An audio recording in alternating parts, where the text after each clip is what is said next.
Honorable Prime Minister. Honorable Prime Minister. Honorable Prime Minister.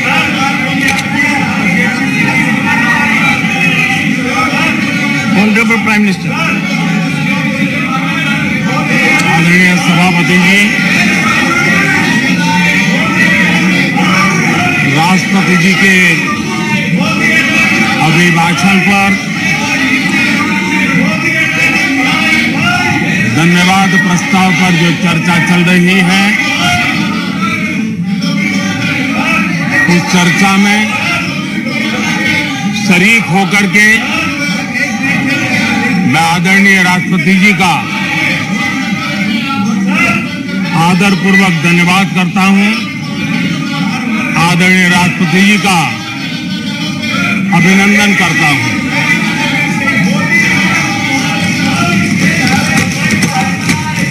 आदरणीय राष्ट्रपति जी दोनों सदनों को संबोधित करते हुए उन्होंने विकसित भारत का एक खाका और विकसित भारत के संकल्प के लिए एक रोड मैप को प्रस्तुत किया है। देश के लिए उनका ये जो कंट्रीब्यूशन है, जो मार्गदर्शन है, उसके लिए nothing will go record.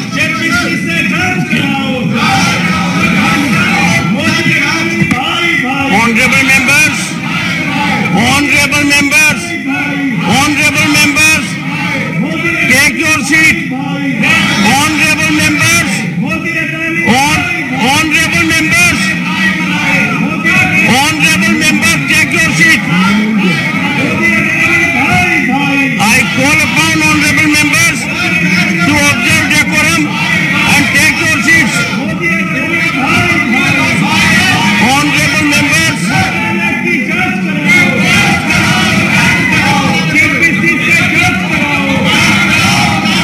honorable members, take your seats. I will be called upon to name you. I will be called upon to name you. Take your seats. Take your seats. Honorable friends.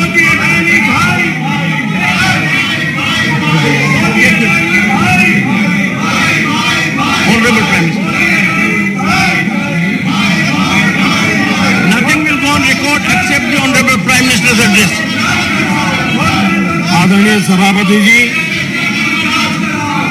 मैं उन सभी सदस्यों का भी आभार व्यक्त करता हूं जिन्होंने इस चर्चा में भाग लिया, अपनी कल्पना के अनुसार चर्चा को विस्तार देने का प्रयास भी किया। और इसलिए मैं सदन में हिस्सा लेने और चर्चा में हिस्सा लेने वाले सभी आदरणीय सदस्यों का धन्यवाद करता हूं। आदरणीय सभापति जी, ये सदन राज्यों का सदन है।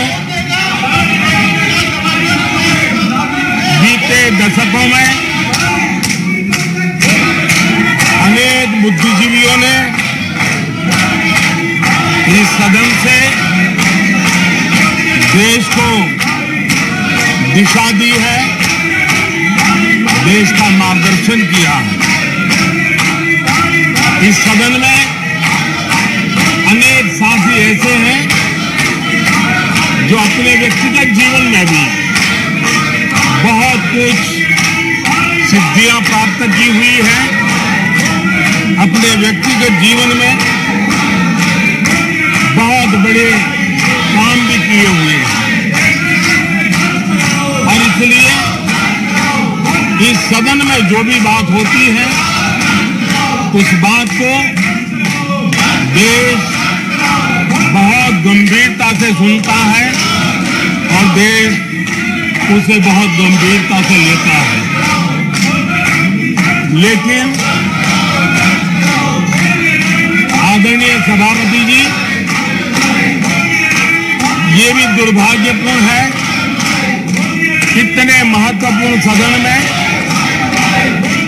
कुछ लोगों का व्यवहार, कुछ लोगों की वाणी न सिर्फ सदन को लेकिन देश को निराश करने वाली रही।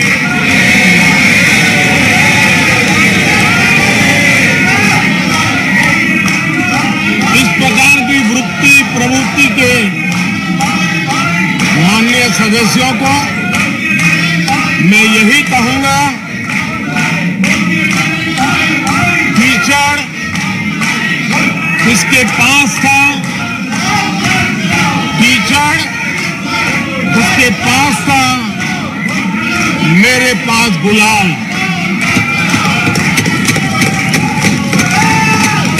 कीचड़ उसके पास था, मेरे पास गुलाल। जो भी जिसके पास था उसने दिया उछाल।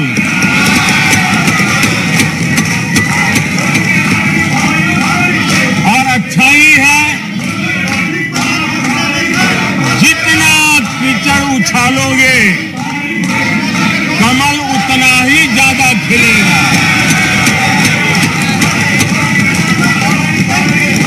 और इसलिए कमल खिलाने में आपका प्रत्यक्ष परोक्ष जो भी योगदान है, इसके लिए मैं उनका भी आभार व्यक्त करता हूं।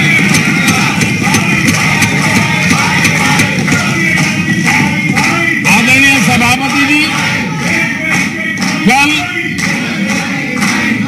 विपक्ष के हमारे वरिष्ठ साथी आदरणीय खड़गे जी ने कहा कि हमने 60 साल में मजबूत बुनियाद बना रहे थे, ऐसा कल आपने कहा। और उनकी शिकायत थी कि बुनियाद तो हमने बनाई और क्रेडिट मोदी ले रहा है। लेकिन आदरणीय सभापति जी, 2014 में आकर के जब मैंने बारीकी से चीजों को बड़ी गहराई से देखने का प्रयास किया, फर्स्ट हैंड इंफॉर्मेशन लेने का प्रयास किया, तो मुझे नजर आया कि 60 साल कांग्रेस के परिवार ने, हो सकता है उनका इरादा मजबूत नींव बनाने का हो, मैं उस पर कोई टिप्पणी करना नहीं चाहता, लेकिन 2014 के बाद आकर के मैंने देखा कि उन्होंने गड्ढे ही गड्ढे कर दिए थे। उनका इरादा नींव का होगा, लेकिन उन्होंने गड्ढे ही गड्ढे कर दिए थे। और आदरणीय सभापति जी, जब वो गड्ढे खोद रहे थे, 6 दशक बर्बाद कर दिए थे,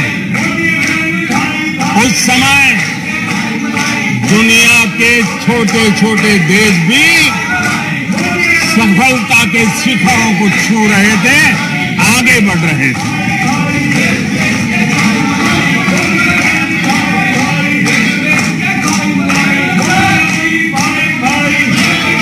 आदरणीय सभापति जी,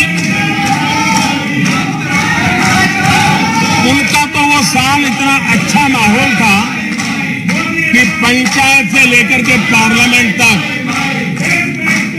उन्हीं की दुनिया चलती थी। इतना देश भी अनेक आशा अपेक्षाओं के साथ आंख बंद करके उनका समर्थन करता है, लेकिन उन्होंने इस प्रकार की कार्यशैली विकसित की, इस प्रकार का कल्चर विकसित किया कि जिसके कारण वे एक भी चुनौती का परमानेंट सॉल्यूशन करने का न कभी सोचा, न कभी उनको सूझा न कभी उन्होंने प्रयास किया।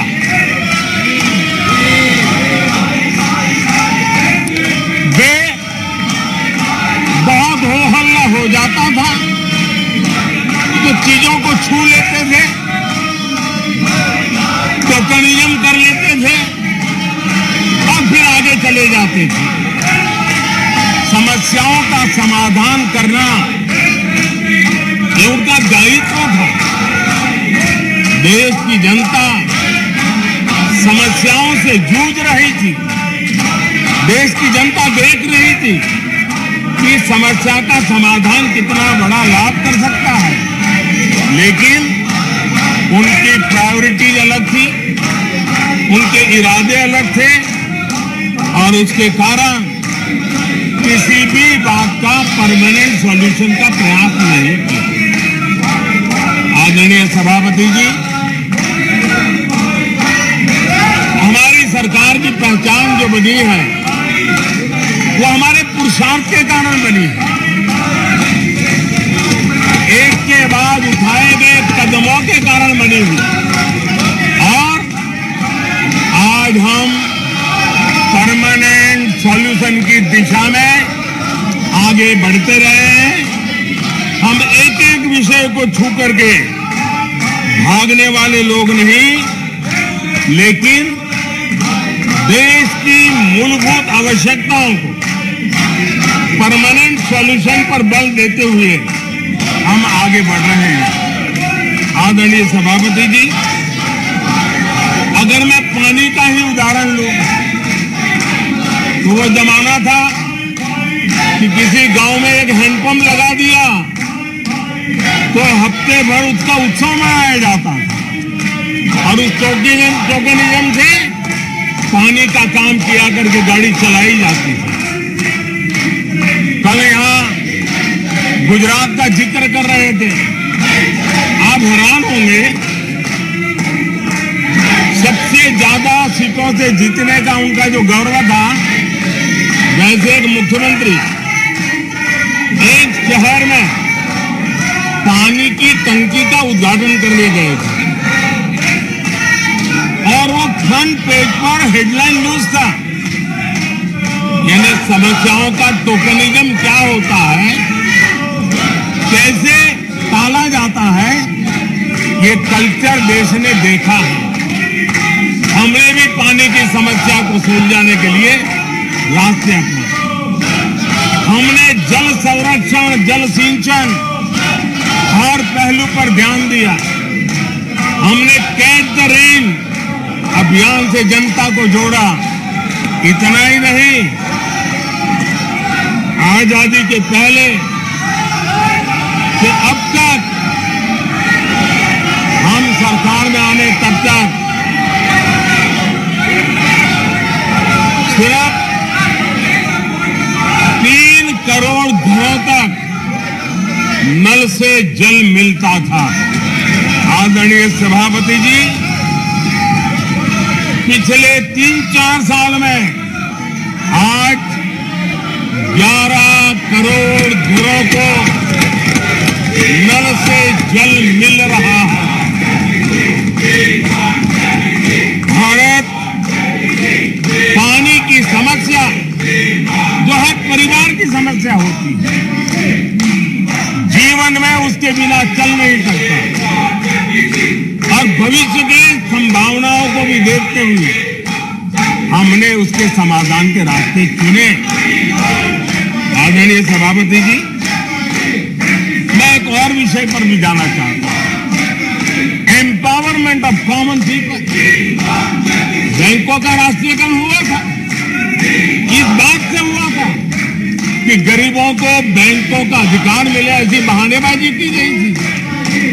लेकिन इस बैंक देश के आधे से अधिक लोग बैंक से दरवाजे तक नहीं पहुंच पाए। हमने परमानेंट सॉल्यूशन निकाला और जन धन अकाउंट का अभियान चलाया, बैंकों को मोटिवेट किया, ऑन बोर्ड लिया। पिछले 9 साल में ही 48 करोड़ जनधन बैंक खाते खोले गए। इसमें 32 करोड़ बैंक खाते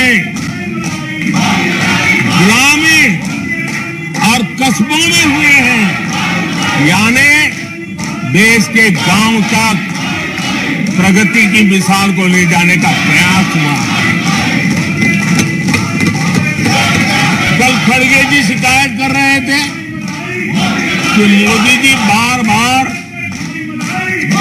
मेरे चुनावी क्षेत्र में आते हैं। वो कह रहे थे मोदी जी कलबुर्गी आ जाते हैं। मैं जरा खड़गे जी को कहना चाहता हूं, मैं आता हूं उसकी शिकायत करने से पहले ये भी तो देखो कि कर्नाटका में 1,70,00,000 जनधन बैंक अकाउंट खुले हैं। इतना ही नहीं, उन्हीं के इलाके में कलबुर्गी में 8 लाख से ज्यादा जनधन खाते खुले हैं। अब सभापति जी बताइए, इतने बैंक के खाते खुल जाए, इतना एम्पावरमेंट हो जाए, लोग इतने जागरूक हो जाए और किसी का इतने सालों के बाद खाता बंद हो जाए तो उनकी पीड़ा मैं समझ सकता हूं और बार बार उनका दर्द झलकता है। और मैं तो हैरान हूं, कभी कभी यहां तक कह देते हैं कि एक दलित को हरा दिया। अरे भाई, उसी इलाके की जनता जनार्दन है, उसने दूसरे दलित को जीता दिया। अब आपको जनता नकार दे रही है, आपको हटा रही है, आपका खाता बंद कर रही है और आप रोना यहां रो रहे हो। आदरणीय सभापति जी,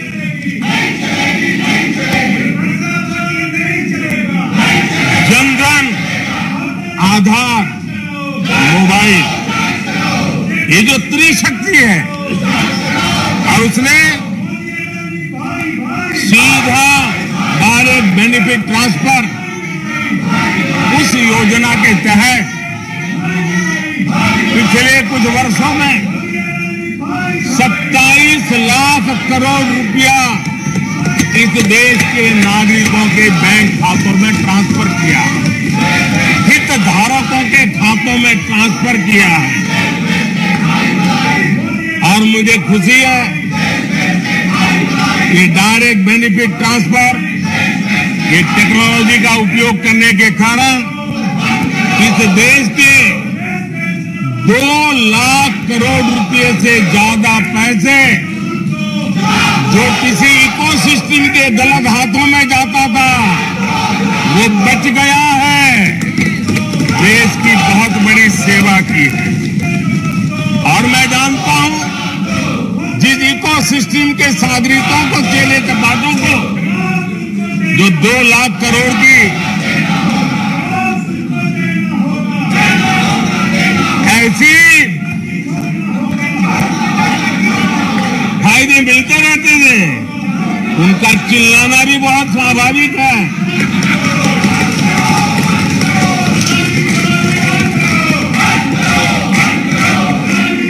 आदरणीय सभापति जी, हमारे देश में पहले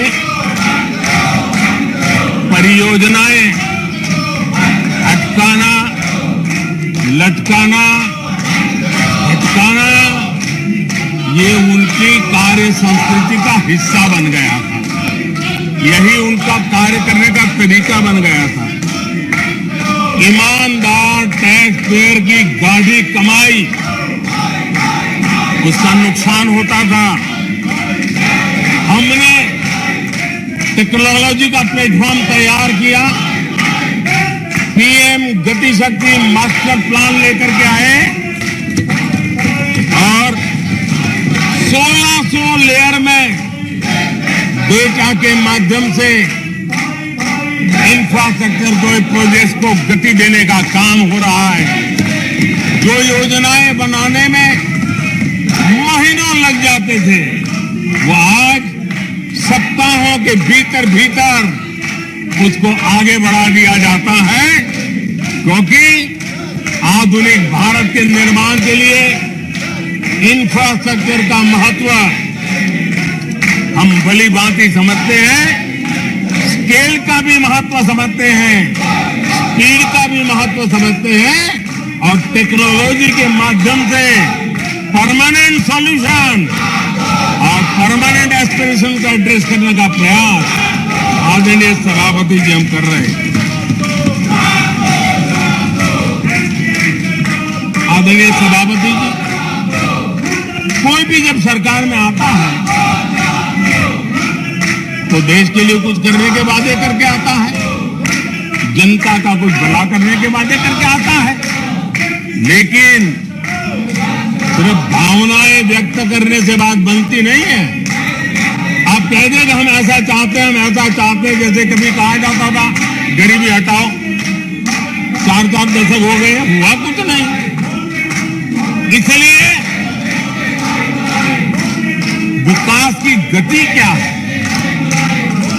विकास की नीयत क्या है, विकास की दिशा क्या है, विकास का प्रयास क्या है, परिणाम क्या है, ये बहुत मायने रखता है।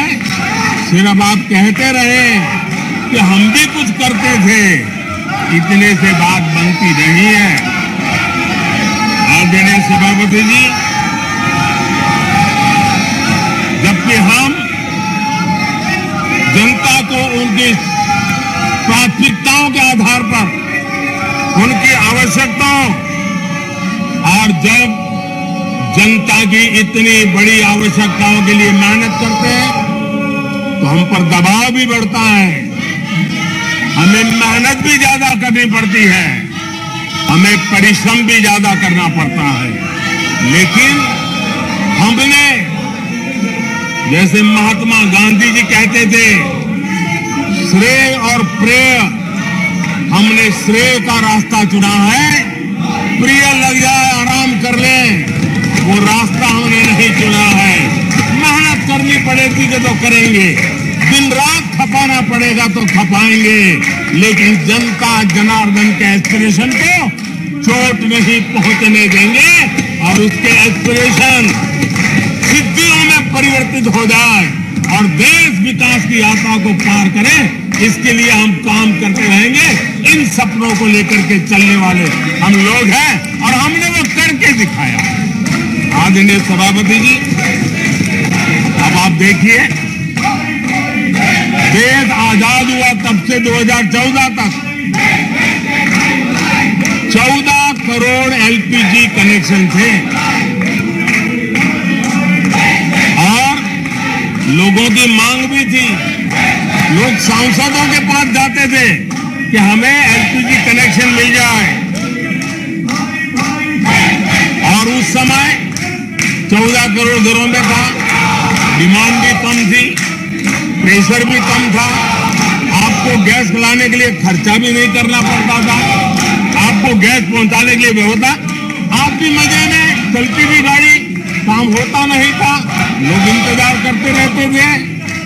लेकिन हमने सामने से होकर के तय किया कि हर घर को एलपीजी कनेक्शन देंगे। हमें मालूम था कि हम कर रहे हैं, हमें मेहनत करनी पड़ेगी, हमें मालूम था हमें धन खर्च करना पड़ेगा, हमें मालूम था हमें दुनिया भर से गैस लाना पड़ेगा। ये सब दबाव की संभावना जानने के बावजूद भी हमारी प्राथमिकता मेरे देश का नागरिक था, हमारी प्राथमिकता हमारे देश के सामान्य लोग थे, और इसलिए हमने 32 करोड़ से ज्यादा परिवारों के पास गैस कनेक्शन पहुंचाए। नया इंफ्रास्ट्रक्चर खड़ा करना पड़ा, धन खर्चना पड़ा। आदरणीय सभापति जी, इस एक उदाहरण से आप समझ सकते हैं कि हमें कितनी पड़ी होगी, लेकिन हमने आनंद के साथ, संतोष के साथ, गर्व के साथ इस मेहनत को किया और मुझे खुशी है कि सामान्य मानवी को उसका संतोष मिला। इससे बड़ा एक सरकार के लिए संतोष क्या हो। आदरणीय सभापति जी, आजादी के अनेक दशकों के बाद भी इस देश में 18,000 से ज्यादा गांव ऐसे थे जहां बिजली नहीं पहुंची थी, और ये गांव अधिकतर हमारे आदिवासी बस्ती के गांव थे, हमारे पहाड़ों पर जिंदगी गुजारने वालों के लोगों के गांव थे, जनजातीय से गांव थे, नॉर्थ ईस्ट के गांव थे। लेकिन ये उनके चुनाव के हिसाब किताब में बैठता नहीं था, इसलिए इनकी प्रायोरिटी नहीं था। हम जानते थे ये कठिन काम इन्होंने छोड़ दिए हैं। हमने कहा हम तो मक्खन पे लकीर करने वाले नहीं, पत्थर पे लकीर करने वाले लोग हैं। हम इस चुनौती को भी उठाएंगे, हम इस चुनौती को भी उठाएंगे। और हमने हर गांव में बिजली पहुंचाने का संकल्प उठाया। समय सीमा में 18,000 गांवों में बिजली पहुंचाई, और उस चुनौतीपूर्ण काम करने के पीछे गांवों में एक नई जिंदगी की अनुभूति हुई। उनका विकास तो हुआ, लेकिन सबसे बड़ी बात हुई देश की व्यवस्था पर उनका विश्वास बढ़ा। और विश्वास बहुत बड़ी ताकत होती है। जब देश के नागरिकों का विश्वास बनता है, तब वो लाखों करोड़ों गुना एक सामर्थ्य में परिवर्तित हो जाता है। वो विश्वास हमने जीता है, और हमने मेहनत की, हमें मेहनत पड़ी। लेकिन मुझे खुशी है उन दूर दराज के गांवों को आजादी के इतने सालों के बाद नई आशा की किरण दिखाई दी, संतोष का भाव प्रकट हुआ, और वो आशीर्वाद आज हमें मिल रहे हैं। आदरणीय सभापति जी, पहले की सरकारों में कुछ घंटे बिजली आती थी, कहने को तो लगता था बिजली आ गई, गांव के बीच में खंभा डाल दिया तो हर साल उसकी संवत्सरी मनाते थे, फलानी तारीख को खंभा डाला गया, बिजली तो आती नहीं थी। आज बिजली पहुंची इतना ही नहीं, औसत हमारे देश में 22 घंटे बिजली देने के प्रयास में हम सफल हुए। हमें इस काम के लिए नई ट्रांसमिशन लाइनें लगानी पड़ी, हमें नए ऊर्जा उत्पादन के लिए काम करना पड़ा, हमने सौर ऊर्जा की ओर जाना पड़ा, हमें रिन्यूएबल एनर्जी का नए क्षेत्र खोजने पड़े। हमने लोगों को उनके भाग्य पर नहीं छोड़ दिया, राजनीतिक फायदे घाटे की बात नहीं सोची। हमने देश का आने वाली कल उज्जवल बनाने का रास्ता चुना। हमने खुद के लिए दबाव बढ़ाया, लोगों की मांग बढ़ने लगी, दबाव बढ़ने लगा। हमने मेहनत वाला रास्ता चुना, और इसके नतीजे आज देश देख रहा है। देश ऊर्जा के क्षेत्र में प्रगति की ऊंचाइयों को प्राप्त कर रहा है। आदरणीय सभापति जी,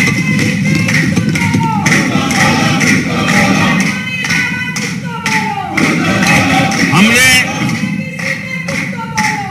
आजादी के अमृत काल में एक बहुत बड़ा हिम्मत भरा कदम उठाया। मैं जानता हूं ये आसान नहीं है, हमें बहुत मेहनत करनी पड़ेगी, और वो रास्ता हमने चुना है सेचुरेशन का। हर योजना के जो लाभार्थी हैं 100% लाभ कैसे पहुंचे, 100% लाभार्थियों को लाभ पहुंचे, बिना रोक टोक के लाभ पहुंचे। और मैं कहता हूं अगर सच्चा पंथ निरपेक्षता है तो यही है, सच्चा सेक्युलरिज्म है तो यही है सरकार उस राह पर बड़ी ईमानदारी के साथ चल पड़ी है। अमृत काल में हमने सैचुरेशन का संकल्प लिया है। 100% लाभार्थियों तक पहुंचने का भाजपा एनडीए सरकार का ये संकल्प है। आदरणीय सभापति जी, ये 100% वाली बात, ये सैचुरेशन वाली बात देश की अनेक समस्याओं का समाधान तो है ही। उस नागरिक की समस्याओं का समाधान इतना ही नहीं है, देश की समस्याओं का समाधान है। एक ऐसी नई कार्य संस्कृति को लेकर के हम आ रहे हैं जो देश में मेरा तेरा अपना पराया उन सारे भेदों को मिटाने वाला रास्ता है। सैचुरेशन वाला हम लेकर के आए। सैचुरेशन तक पहुंचने का मतलब होता है भेदभाव की सारी गुंजाइशें खत्म करना। जब डिस्क्रिमिनेशन रहता है तब करप्शन को भी संभावना मिलती है।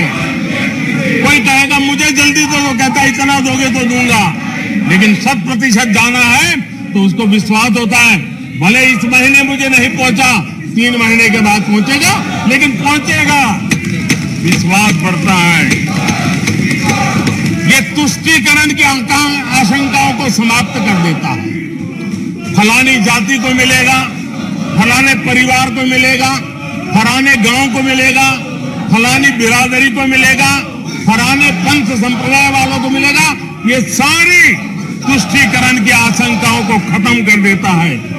स्वार्थ के आधार पर लाभ पहुंचाने की प्रवृत्ति को पूरी तरह खत्म कर देता है और समाज के आखिरी व्यक्ति को, जो आखिरी पंक्ति में खड़ा हुआ व्यक्ति है, और महात्मा गांधी जिसकी हमेशा वकालत करते थे, उसके अधिकारों की रक्षा इसके अंदर समाहित होती है और हम उसको सुनिश्चित करते हैं। और सबका साथ सबका विकास, ये मतलब यही है कि 100% उनके हकों को पहुंचाना। जब सरकार की मशीनरी का लक्ष्य हर पात्र व्यक्ति तक पहुंचने का हो तो भेदभाव पक्षपात टिक ही नहीं सकता। इसलिए हमारा ये 100% सेवा अभियान, सोशल जस्टिस, सामाजिक न्याय, इसका बहुत बड़ा सशक्त माध्यम है।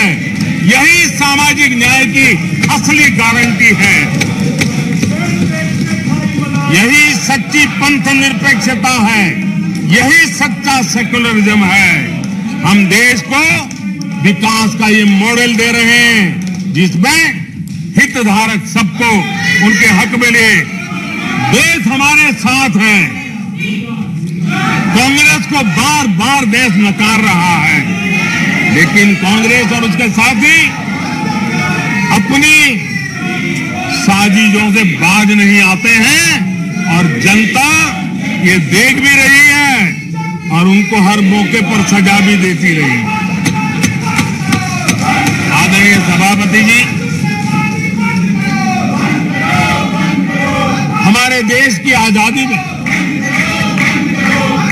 1857 से लेकर के स्वतंत्र संग्राम का कोई भी दशक उठा लीजिए, हिंदुस्तान का कोई भी भूभाग उठा लीजिए, मेरे देश की आजादी की लड़ाई में मेरे देश के आदिवासियों का योगदान स्वर्णिम पृष्ठ से भरा पड़ा हुआ।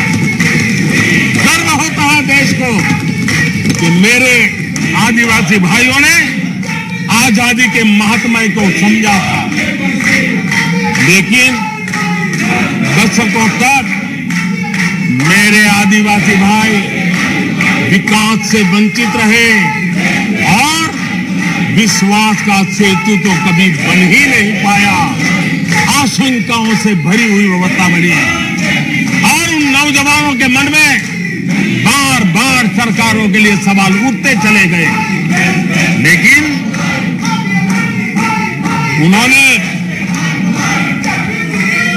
सही नीयत से काम किया होता, नेक नीयत से काम किया होता, आदिवासियों के कल्याण के प्रति समर्पण भाव से काम किया होता तो आज 21वीं सदी के तीसरे दशक में मुझे इतनी मेहनत नहीं करनी पड़ती, लेकिन उन्होंने नहीं किया। अटल बिहारी वाजपेयी की सरकार थी, पहली बार इस देश में आदिवासियों के विकास के लिए अलग मंत्रालय बना, पहली बार आदिवासियों के कल्याण के लिए, भलाई के लिए, विकास के लिए अलग बजट की व्यवस्था हुई। आदरणीय सभापति जी, हमने 110 जिलों को आकांक्षी जिलों के रूप में आइडेंटिफाई किया,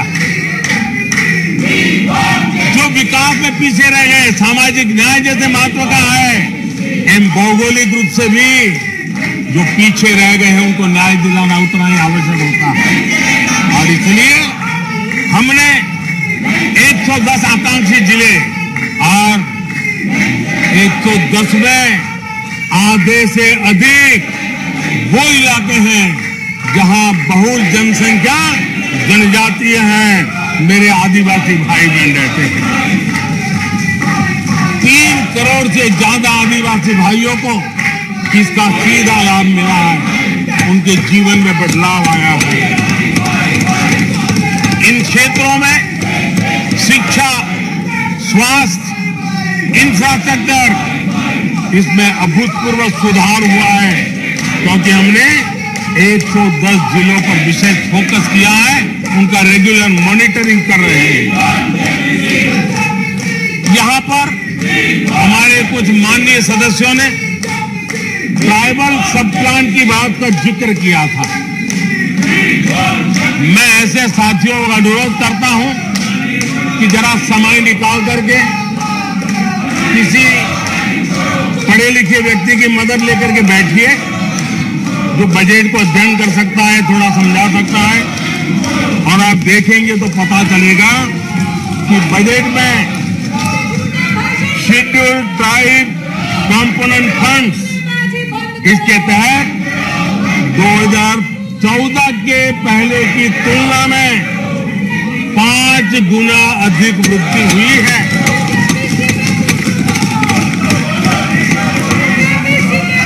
आदरणीय सभापति जी, 2014 के पहले जब उनकी सरकार थी, तब एलोकेशन 20-25 हजार करोड़ रुपए के आसपास रहता था। बहुत पुरानी बात नहीं है, सिर्फ 20-25 हजार करोड़ रुपए। आज यहाँ आकर के गीत गा रहे हैं। हमने आकर के इस वर्ष 1,20,000 करोड़ का प्रावधान किया। हमने बीते 9 वर्षों में हमारे आदिवासी, हमारे जनजातीय भाई बहनों के उज्जवल भविष्य के लिए, उन बच्चों के उज्जवल भविष्य के लिए 500 नए एकलव्य मॉडल स्कूल स्वीकृत किए हैं, और ये 4 गुना ज्यादा बढ़ोतरी है। इतना ही नहीं, स्कूलों में टीचर, स्टाफ, इस बार हमने 38,000 नए लोगों के रिक्रूटमेंट का, हमने भर्ती का इस बजट में प्रावधान किया। आदिवासियों के कल्याण के लिए समर्पित हमारी सरकार ने, मैं जरा आपको फॉरेस्ट राइट एक्ट की बात की तरफ ले जाना चाहता हूं। आदरणीय सभापति जी, देश आजाद होने से लेकर हमारे आने से पहले, 2014 के पहले, आदिवासी परिवारों को 14 लाख जमीन के पट्टे दिए गए। पिछले 7-8 वर्षों में हमने 7 लाख नए पट्टे दिए। यह अभूतपूर्व काम हुआ है। हमारे आने से पहले 23,000 सामुदायिक पट्टे दिए गए थे, 23,000। हमारे आने के बाद 80,000 से अधिक सामुदायिक पट्टे दिए गए हैं। लिप सिंपैथी बता करके आदिवासियों की भावनाओं के साथ खेलने के बजाय अगर कुछ किया होता तो आज मुझे इतनी मेहनत न करनी पड़ती और ये काम पहले आराम से हो जाता, लेकिन ये उनकी प्रायोरिटी में नहीं था। आदरणीय सभापति जी, इनकी अर्थनीति, उनकी समाज नीति, उनकी राजनीति वोट बैंक के आधार पर ही चलती रही और उसके कारण समाज की जो बेसिक ताकत होती है, स्वरोजगार के कारण देश की आर्थिक गतिविधि बढ़ाने वाला जो सामर्थ्य होता है, इन्होंने हमेशा नजरअंदाज कर दिया। उनको वो इतने छोटे लगते थे, इतने बिखरे हुए लगते थे, तो उसका उनको कोई मूल्य ही नहीं था। जो छोटे छोटे काम में जुड़े हुए, जो स्वरोजगार के ऊपर समाज पर बोझ बने मिला, समाज में कुछ न कुछ वैल्यू एडिशन करते हैं, उनके प्रति दुर्लक्ष्य किया गया। छोटे काम में जुटे इन करोड़ों लोगों को भुला दिया गया।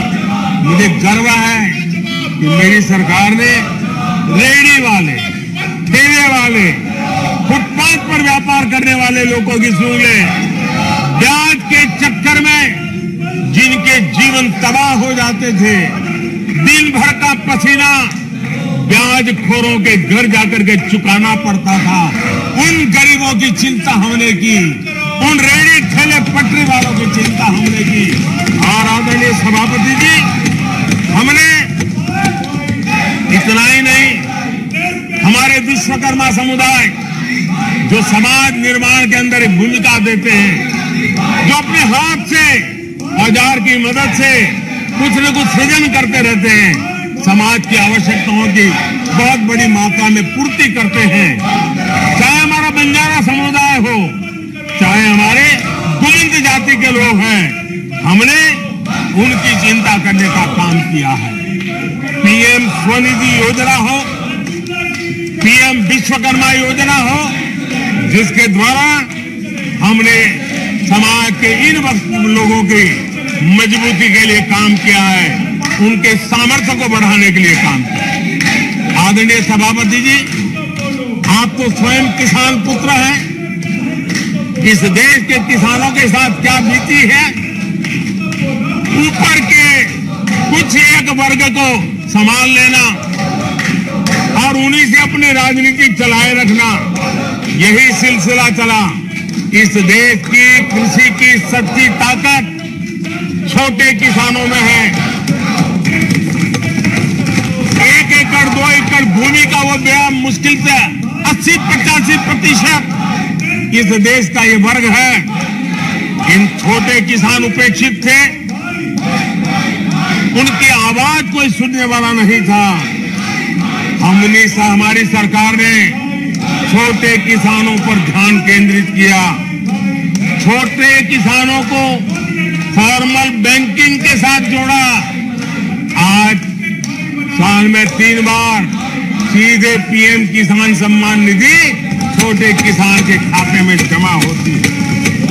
इतना ही नहीं, हमने पशुपालकों को भी बैंकों से जोड़ा, हमने मछुआरों को बैंकों से जोड़ा और उनको ब्याज में रियायत दे करके उनके आर्थिक सामर्थ्य को बढ़ाया, ताकि वो अपना व्यवसाय विकसित कर सके, अपने क्रॉप पैटर्न को बदल सके, अपने उत्पादित किए हुए माल को रोक करके उचित दाम मिलने पर बाजार में ले जा सके, उस दिशा में हमने काम किया। आदरणीय सभापति जी, हम जानते हैं हमारे देश के बहुत सारे किसान ऐसे हैं कि जो बरसाती पानी पर उनको गुजारा करना पड़ता है। सिंचाई की व्यवस्था ये पिछली सरकारों ने की नहीं। हमने और देखा है कि छोटे किसान पानी बरसाती के भरोसे जीने वाले मोटे अनाज की खेती करते हैं, पानी होता नहीं है। ये मोटे अनाज की खेती करने वाले किसानों को हमने विशेष स्थान दिया। हमने यूएन को लिखा कि मिलेट ईयर मनाइए, दुनिया में भारत के मोटे अनाज की एक ब्रांडिंग बने, मार्केटिंग बने, और उसके सुविचारित रूप से अब उस मोटे अनाज को श्री अन्न के रूप में, जैसे श्रीफल का महात्मा है, वैसे ही श्री अन्न का महात्मा बने और छोटे किसान जो पैदावार करते हैं उनको उचित दाम मिले, ग्लोबल मार्केट मिले, देश में क्रॉप पैटर्न में परिवर्तन आए। और इतना ही नहीं, ये मिलेट सुपर फूड है, पोषण के लिए बहुत बड़ी ताकत है। हमारे देश के नई पीढ़ी को पोषण की समस्या के समाधान में भी ये काम आए, जो मेरे छोटे किसान को भी मजबूत करे। हमने फर्टिलाइजर में भी अनेक नए विकल्प डेवलप किए हैं, उसका भी लाभ मिल रहा है। आदरणीय सभापति जी,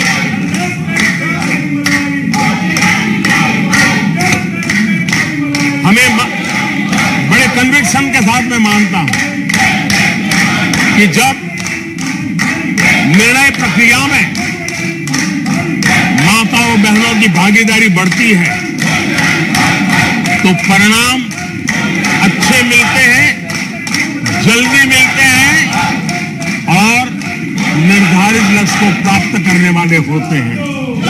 और इसलिए माता बहनों की भागीदारी बढ़े, वे निर्णय प्रक्रिया में हमारे साथ जुड़े, उस दिशा में महिला सशक्तिकरण को लेकर के, महिलाओं के नेतृत्व के विकास के लिए हमारी सरकार ने प्राथमिकता दी है।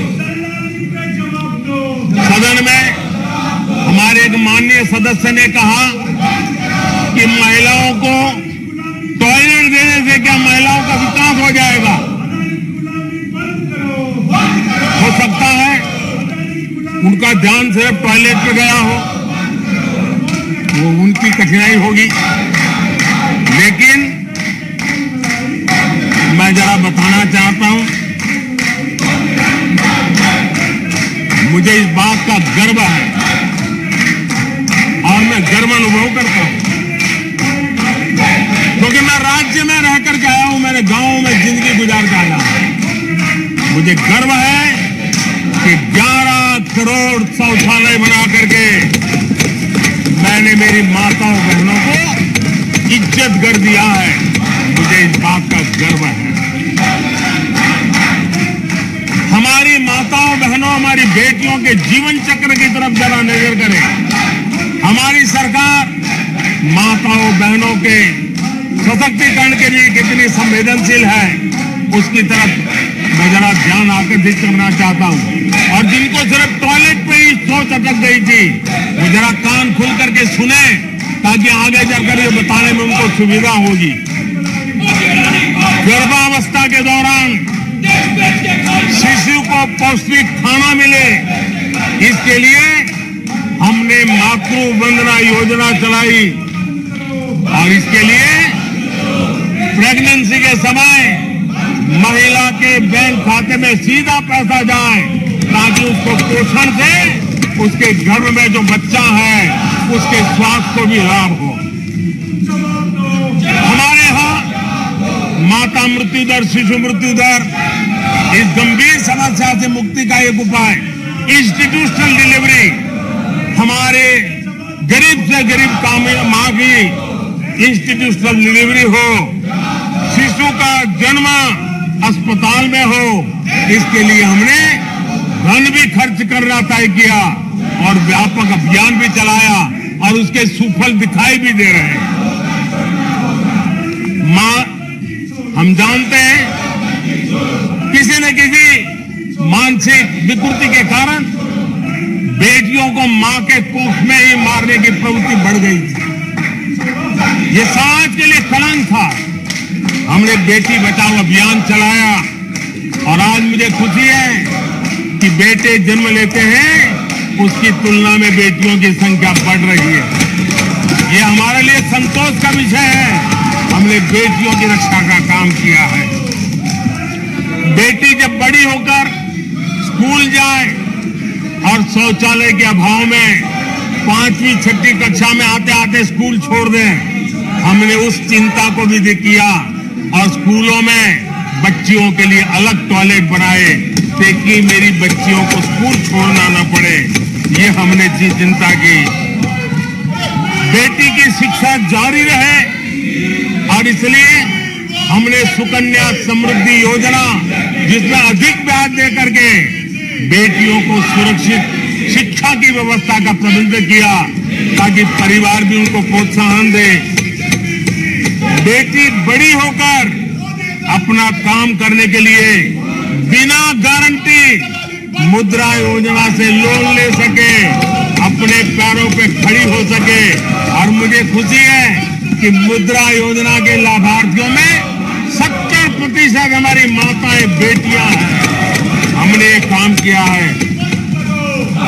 मां बनने के बाद भी नौकरी जारी रख सके, इसके लिए मातृत्व अवकाश में हमने वृद्धि की है। वो डेवलप कंट्रियों से भी कभी कभी ज्यादा है। ये काम हमने किया है। बेटियों के लिए हमने सैनिक स्कूल खोल दिए। आदरणीय सभापति जी, आप तो स्वयं सैनिक स्कूल के विद्यार्थी रहे हैं। बेटियों को वहां एंट्री नहीं थी, वो काम भी हमने कर दिया। आज सैनिक स्कूलों में मेरी बेटियां पढ़ रही हैं। इतना ही नहीं, हमारी बेटियां अबला नहीं सबला है। वो सेना में जाना चाहती है, अफसर बनना चाहती है। हमने हमारी बेटियों को सेना के दरवाजे भी खोल दिए हैं। और आज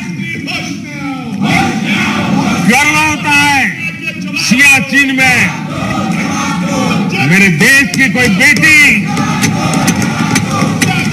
मां भारती की रक्षा करने के लिए तैनात होती है।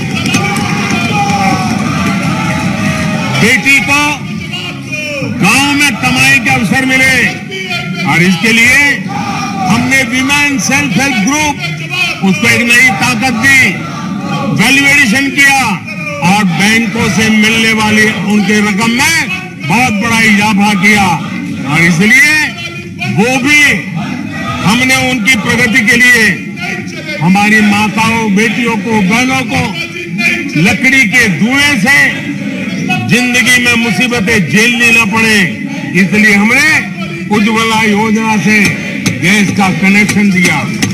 हमारी माताओं, बहनों को, बेटियों को पीने का पानी के लिए जूझना न पड़े, 2-2, 4-4 किलोमीटर तक जाना न पड़े। हमने नल से घर तक पानी पहुंचाने का अभियान चलाया ताकि मेरी माताओं, बेटों को, बेटियों को, बहनों को, बेटियों को अंधेरे में गुजारा न करना पड़े। इसलिए हमने सौभाग्य योजना से ऐसे गरीब परिवारों तक बिजली पहुंचाई। बेटी, मां, बहन कितनी ही गंभीर बीमारी हो लेकिन कभी बताती नहीं है। उसको चिंता रहती है कि कहीं बच्चों पे कर्ज हो जाएगा, परिवार पर बोझ हो जाएगा। वो पीड़ा सहती है लेकिन अपने बच्चों को अपनी बीमारी के विषय में नहीं बताती है। उन माताओं, बहनों को आयुष्मान कार्ड दे करके अस्पताल में बड़ी से बड़ी बीमारी से मुक्ति का रास्ता हमने खोल दिया है। आदरणीय सभापति जी, बेटी का संपत्ति पर अधिकार हो, इसलिए हमने सरकार की तरफ से जो आवाज देते हैं उसमें बेटी के राइट को निश्चित किया, उसके नाम पर प्रॉपर्टी करने का काम किया। हमने महिला सशक्तिकरण के लिए हमारी माताओं, बहनों को जो भी छोटी मोटी बचत कर ले, मुसीबत झेल करके बचत करना माताओं, बहनों का स्वभाव होता है और वो घर में अनाज के डिब्बे में पैसे रख करके गुजारा करती है। उस मुसीबत में निकाल के हमने उसको जनधन के खाते दे दिए, बैंक में पैसा जमा करे, इसकी व्यवस्था कर दे। और आदरणीय सभापति जी, इस बजट सत्र के लिए तो गर्व की बात है कि बजट सत्र का प्रारंभ महिला राष्ट्रपति के द्वारा होता है और बजट सत्र का विधिवत प्रारंभ महिला वित्त मंत्री के स्तर पर होता है। देश में ऐसा संयोग पहले कभी नहीं आया जो आज आया है और हमारा तो प्रयास रहेगा कि ऐसे शुभ अवसर आगे भी देखने को मिले।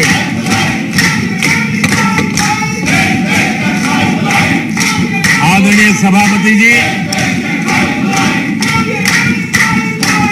जब देश को आधुनिक होना है, नए संकल्पों को पार करना है, तो हम साइंस और टेक्नोलॉजी के सामर्थ्य को नकार नहीं सकते। साइंस और टेक्नोलॉजी के महात्मा को हमारी सरकार भली भांति समझती है, लेकिन हम टुकड़ों में नहीं सोचते, हम टोकनिज्म में नहीं सोचते हैं।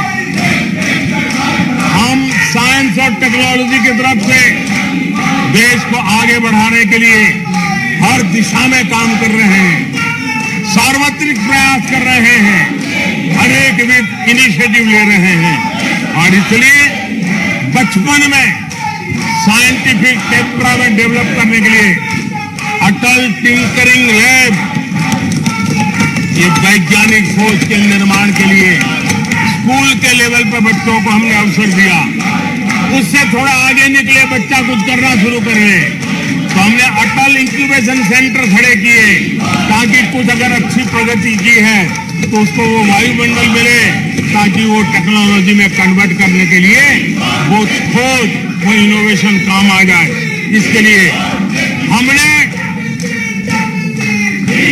विज्ञान की इस प्रगति का परिणाम, हमने नीतियां बदली। स्पेस के क्षेत्र में अब प्राइवेट भागीदारी का हमने सपना पूरा किया और मुझे खुशी है मेरे देश के नौजवान आज प्राइवेट सैटेलाइट छोड़ने की ताकत रखते हैं। ये साइंस एंड टेक्नोलॉजी, आज स्टार्टअप की दुनिया जो मूलतः साइंस और टेक्नोलॉजी से जुड़ी हुई है, उसमें यूनिकॉर्न की संख्या में आज हम दुनिया में तीसरे नंबर पर पहुंच गए। आदरणीय सभापति जी, आज ये देश गर्व करेगा कि सर्वाधिक पेटेंट इनोवेशन और दुनिया के बाजार में टिकता है पेटेंट, ये सबसे अधिक पेटेंट रजिस्टर करने में आज मेरे देश के नौजवान आगे आ रहे हैं। आदरणीय सभापति जी, आधार की ताकत क्या होती है वो हमारी सरकार ने आगे दिखा दिया है और आधार से जुड़े हुए जो विद्वान लोग हैं उन्होंने भी कहा है कि आधार के महत्व को, टेक्नोलॉजी के महत्व को 2014 के बाद समझा गया और उसके कारण वो मेहनत अब रंग ला रही है। हमने देखा है कोविड के काल में कोविन प्लेटफॉर्म 200 करोड़ वैक्सीनेशन और सर्टिफिकेट कोविन का आपके मोबाइल पर विद इन ए सेकंड आ जाता है, लेकिन दुनिया को अचंभा तब हुआ कि भारत अपनी वैक्सीन लेकर के आ गया है कोविड में। दुनिया के लोग अपनी वैक्सीन, हमारे यहाँ पे बहुत बड़ा मार्केट था, बेचने के लिए भांति भांति के प्रेशर करते थे, आर्टिकल लिखे जाते थे, टीवी में इंटरव्यू दिए जाते थे, सेमिनार किए जाते थे। इतना ही नहीं, मेरे देश के वैज्ञानिकों को बदनाम करने के लिए, उनको नीचा दिखाने के लिए कल तक प्रयास चले, कल तक प्रयास चले, कल तक प्रयास चले। और मेरे ही देश के वैज्ञानिकों ने आज दुनिया में जिसको स्वीकृति मिली है ऐसी वैक्सीन से, मेरे देशवासियों का ही नहीं 150 देशों के लोगों की आवश्यकताओं को पूरा किया जाता है। ये विज्ञान के विरोधी लोग, ये टेक्नोलॉजी के विरोधी लोग,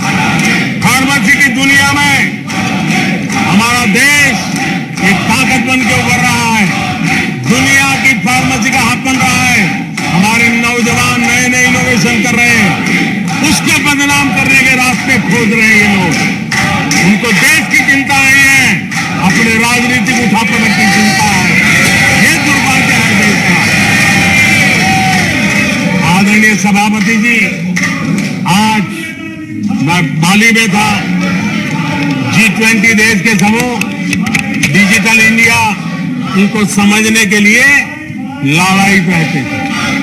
सक्सेस को पूरी दुनिया ने प्रभावित किया है। डिजिटल लेन देन में आज हिंदुस्तान दुनिया का लीडर बना हुआ है। आदरणीय सभापति जी, हमें खुशी है आज 100 करोड़ से ज्यादा मोबाइल फोन मेरे देशवासियों के हाथ में है। आदरणीय सभापति जी, एक समय था हम मोबाइल इंपोर्ट करते थे, आज गर्व है मेरा देश मोबाइल एक्सपोर्ट कर रहा है। 5G हो, AI हो, IoT हो, उस तकनीक को आज देश बहुत तेज गति से अपना रहा है, उसका विस्तार कर रहा है। ड्रोन, इसका इस्तेमाल सामान्य जीवन में हो, सामान्य नागरिक की भलाई हो, हमने पॉलिसी में वो बदलाव किया और दवाइयां दूर सुदूर इलाकों में ड्रोन से पहुंचाने का काम आज मेरे देश में हो रहा है। साइंस और टेक्नोलॉजी के महत्व को आज खेत में मेरा किसान ड्रोन की ट्रेनिंग लेकर के खेती में ड्रोन का क्या उपयोग हो, आज मेरे गांव में दिखाई दे रहा है। जियो स्पेशल सेक्टर में हमने दरवाजे खोल दिए। ड्रोन के लिए एक पूरा नया विकास का विस्तार करने का अवसर हमने कर दिया। आज देश में यूएन जैसे लोग चर्चा करते हैं कि दुनिया में लोगों के पास अपने पास जमीन के घर के मालिकाना हक नहीं है। यूएन की चिंता है दुनिया। भारत ने ड्रोन की मदद से, स्वामित्व योजना से गांव में, घरों में उसका नक्शा और मालिकी हक देने का काम किया है। उसको कोर्ट कचहरी के चक्करों से और कभी घर बंद हो, कोई आकर के कब्जा कर न ले, सुरक्षा का एहसास दिया है। हमने टेक्नोलॉजी का भरपूर प्रयास कॉमन मैन के लिए करने की दिशा में सफलता पाई है। आज देश टेक्नोलॉजी के क्षेत्र में आधुनिक विकसित भारत के सपने में उसका महत्व है, समझते हैं। और इसलिए ह्यूमन रिसोर्स डेवलपमेंट, इनोवेशन, इसका महत्व बहुत है। और इसलिए दुनिया की एकमात्र फॉरेंसिक साइंस यूनिवर्सिटी हमारे देश में है। हमने गति शक्ति यूनिवर्सिटी बना करके इंफ्रास्ट्रक्चर की दुनिया में एक नई पहल की है। हमने एनर्जी यूनिवर्सिटी बना करके आज देश रिन्यूएबल एनर्जी के क्षेत्र में एक नया जंप लगाए। अभी से हमारे नौजवान तैयार हो, उस दिशा में हम कर रहे हैं। हमारे देश में टेक्नोक्रेट की तरफ, इंजीनियर्स की तरफ, साइंस की तरफ नफरत करने में कांग्रेस ने अपने शासनकाल में कोई कमी नहीं रखी है और साइंस और टेक्नोलॉजी को सम्मान देने में हमारे कार्यकाल में कोई कमी नहीं रखी है। ये हमारा रास्ता है।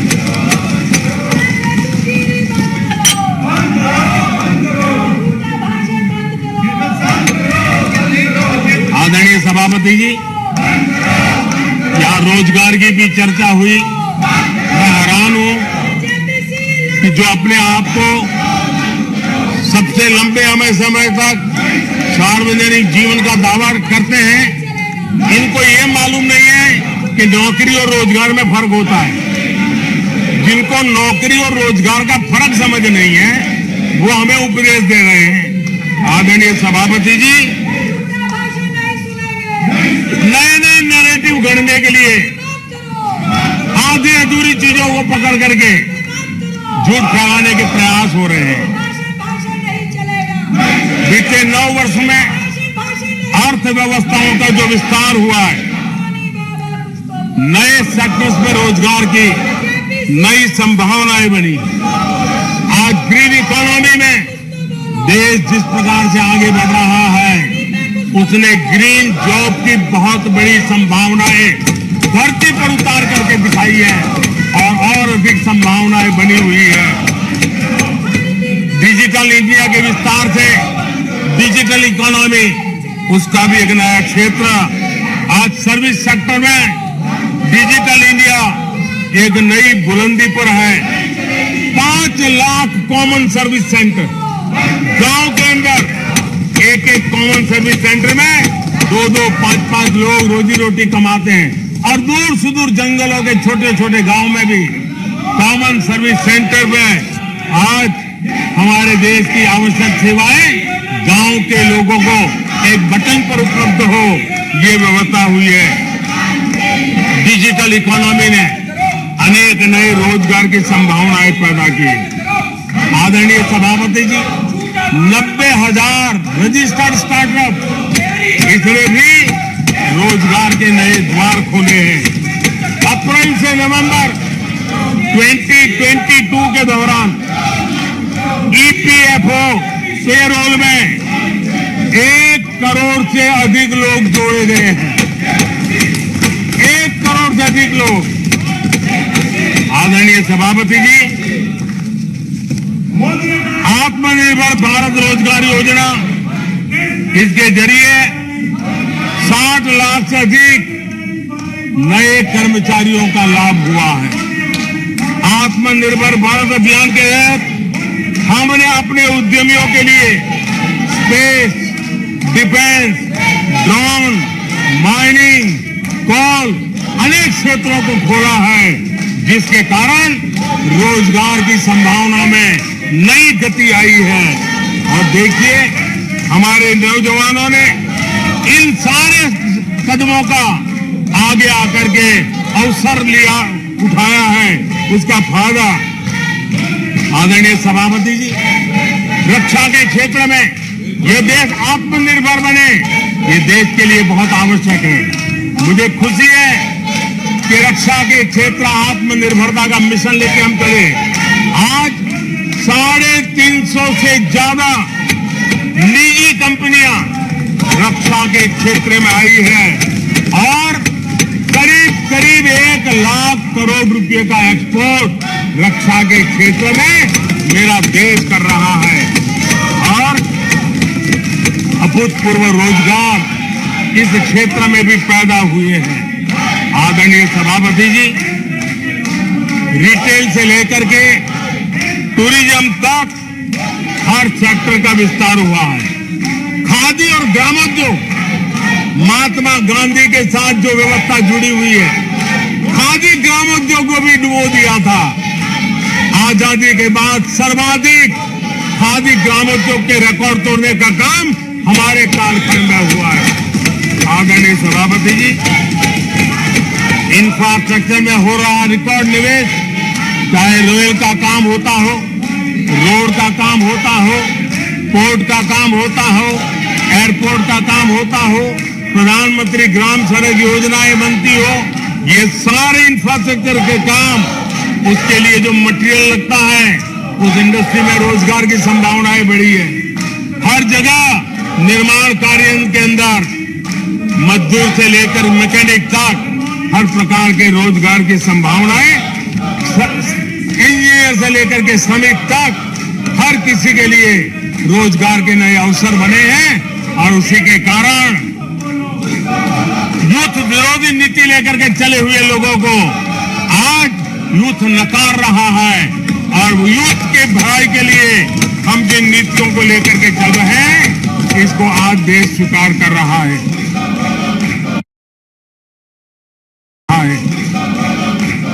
आदरणीय सभापति जी, यहां भी ये भी कहा गया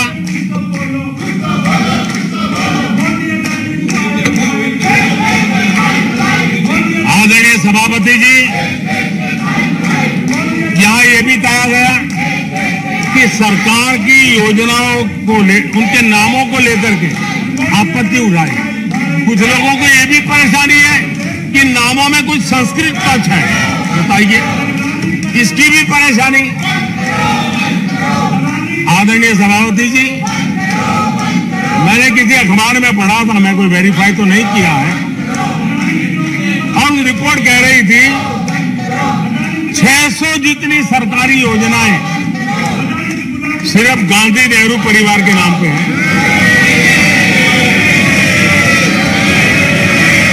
आदरणीय सभापति जी, किसी कार्यक्रम में अगर नेहरू जी के नाम का उल्लेख नहीं हुआ तो कुछ लोगों के बाल खड़े हो जाते हैं, उनका लहू एकदम गर्म हो जाता है कि नेहरू जी का नाम क्यों नहीं दिया।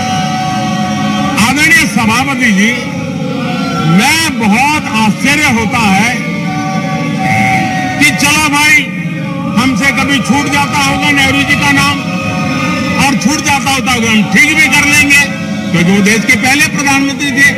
लेकिन मुझे ये समझ नहीं आता है कि उनकी पीढ़ी का कोई व्यक्ति नेहरू सरनेम रखने से डरता क्यों है? क्या शर्मिंदगी है नेहरू सरनेम रखने से? क्या शर्मिंदगी है? इतना बड़ा महान व्यक्तित्व अगर आपको मंजूर नहीं है, परिवार को मंजूर नहीं है, और हमारा हिसाब मांगते रहते हो। आदरणीय सभापति जी,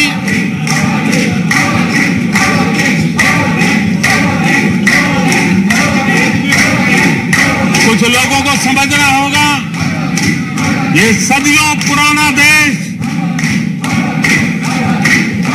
सामान्य मानवी के पसीने और पुरुषार्थ से बना हुआ देश, जन जन की पीढ़ियों की परंपरा से बना हुआ देश है। ये देश किसी परिवार की जागीर नहीं है। हमने मेजर ध्यानचंद जी का नाम पर खेल रत्न का पुरस्कार कर दिया। अंडमान में नेताजी सुभाष के नाम पर, स्वराज के नाम पर हमने द्वीपों का नामकरण किया। हमें गर्व हो रहा है। नेताजी सुभाष बोस के योगदान के लिए देश गर्व करता है, हम गर्व करते हैं। इतना ही नहीं, जो लोग आए दिन हमारे देश की सेना को नीचा दिखाने का मौका नहीं छोड़ते, हमने इन द्वीपों को परमवीर चक्र प्राप्त करने वाले सेनानियों के नाम कर दिया। आने वाली सदियों तक कोई हिमालय की चोटी एक एवरेस्ट व्यक्ति के नाम पर एवरेस्ट बन गई।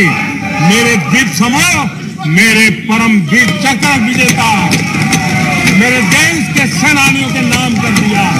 ये हमारी श्रद्धा है, ये हमारी भक्ति है, और उसको लेकर के हम चलते हैं। आदरणीय और इससे आपको तकलीफ है और तकलीफ व्यक्त भी हो रही है। हर एक की तकलीफ व्यक्त करने के रास्ते अलग होंगे। हमारा रास्ता है सकारात्मक। कभी कभी अब ये सदन है, एक प्रकार से राज्यों का महात्मा है। हम पर ऐसे भी आरोप लगाए जाते हैं कि हम राज्यों को परेशान करते हैं।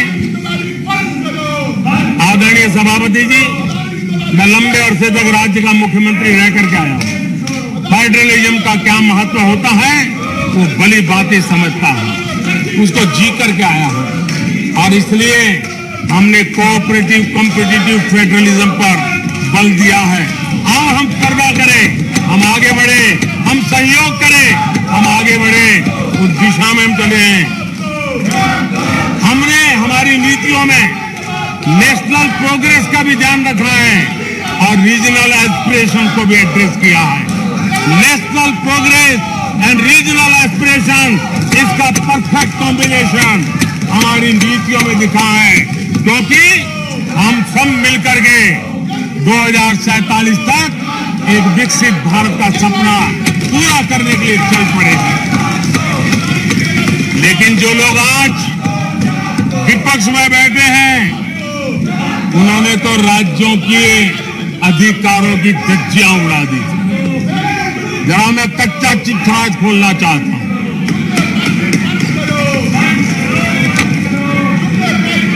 जरा इतिहास उठा करके देख लीजिए, वो कौन पार्टी थी, वो लोग कौन सत्ता में बैठे थे। जिन्होंने आर्टिकल 356 का सबसे ज्यादा दुरुपयोग किया।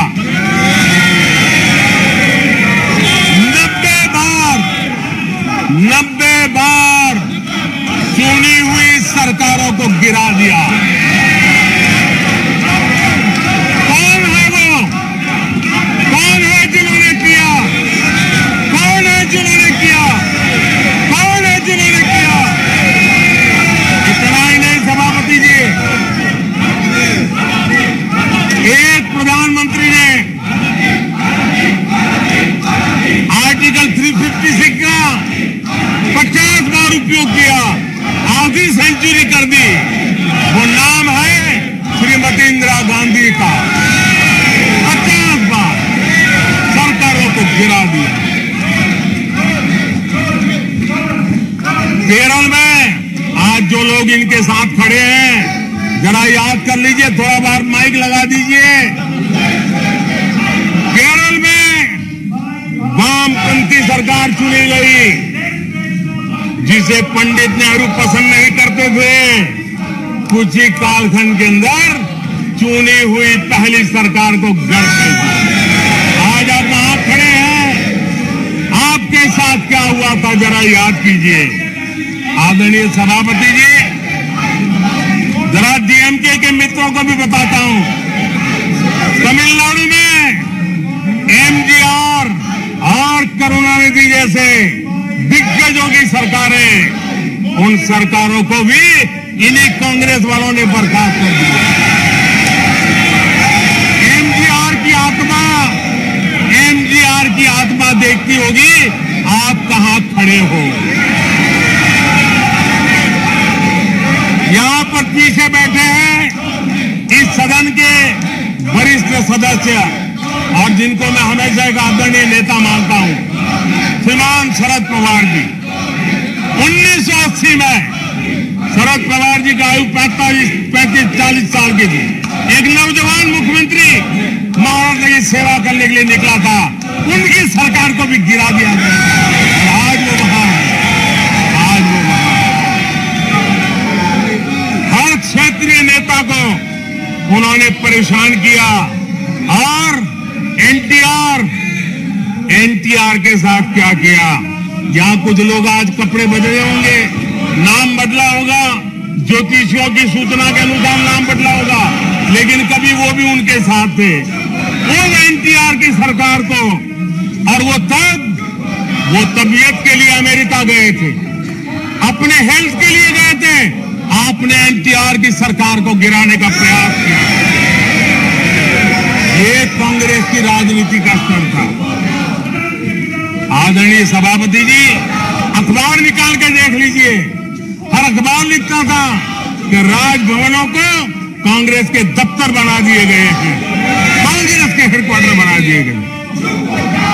2005 में झारखंड में एनडीए के पास ज्यादा सीटें थी, लेकिन गवर्नर ने यूपीओ को शपथ के लिए बुला लिया था।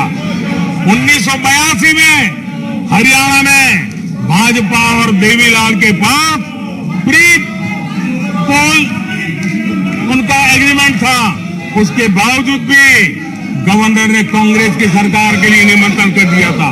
ये कांग्रेस के पाप, और आज देश को गुमराह करने की बातें कर रहे हैं। आदरणीय सभापति जी, मैं इस बात को जानना चाहता हूं, मैं एक गंभीर विषय की ओर अब ध्यान देना भी चाहता हूं। महत्वपूर्ण विषयों को मैंने स्पर्श किया है, और